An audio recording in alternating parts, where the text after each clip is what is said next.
Hi guys, திரும்ப வர போறன்ற சீரிஸ்ல இன்னைக்கு டே 44. காலையிலே நல்ல புள்ளையா காலேஜ் கிளம்பி போயிட்டு கிளாஸ் கவனிக்கிறனோ இல்லையோ மேம் கிட்ட பெர்மிஷன் கேட்டு ஃபர்ஸ்ட் என் சோத்தை தின்றுவேன். அதே மாதிரி இன்னைக்கும் நல்லா சாப்பிட்டு முடிச்சுட்டு அதுக்கு அடுத்த பீரியடே ஃப்ரீ பீரியட் கிடைச்சதுனால பெருசாவும் இல்லாம சின்னதாகவும் இல்லாம ஒரு பொதுவா ஒரு தூக்கத்தை போட்டேன். அப்புறம் காலேஜ் முடிஞ்சிச்சா நானும் வீட்டுக்கு போயிட்டு என்னோட செகண்ட் மீல சாப்பிட்டேன். எப்பவும் போல கிளம்பாம இன்னைக்கு கொஞ்சம் சீக்கிரமாவே ஜிம்முக்கு கிளம்பிட்டேன். என் சப்ளிமெண்ட்ஸ் எல்லாம் கொஞ்சம் காலி, ஸோ அதனால போற வழியில அதையும் கொஞ்சம் வாங்கிட்டு டைரக்டா ஜிம்முக்கு போயிட்டேன். புல்லு பார்க்க முன்னால அதுக்கு தேவையான ஒர்க் அவுட் எல்லாம் போட்டேன்.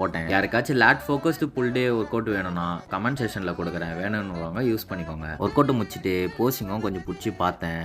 புல்ல தேடுற மாதிரி தான் இருக்கிறான். பார்க்கலாம், இன்னும் கொஞ்சம் நாளில் தெரிஞ்சிடும் புல்ல தேர்வானா மாட்டானுன்னு சொல்லிட்டு. அதுக்கப்புறமா 15 நிமிஷம் கொஞ்சம் கார்டியோ ஓடிச்சு. அதுக்கப்புறமா போஸ்ட் ஒர்க் அவுட் வே ப்ரோட்டீனே கலக்கி குடிச்சிட்டு என்னோட ஒர்க்கையும் முடிச்சுட்டு ஜிம்மும் மூட்டி வீட்டுக்கு வந்துட்டேன். வீட்டுக்கு வந்தோடனே ஃப்ளிப்கார்ட்காரன் நம்மளுக்கு ஒரு ஹாப்பினஸை கொடுத்தான். வரணும் இல்லை வே ப்ரோட்டீன் தான், அதையும் குடிச்சிட்டு என்னோட டின்னர் மீலையும் சாப்பிட்டு தூங்கிட்டேன். நாளைக்கு பார்ப்போம், பை.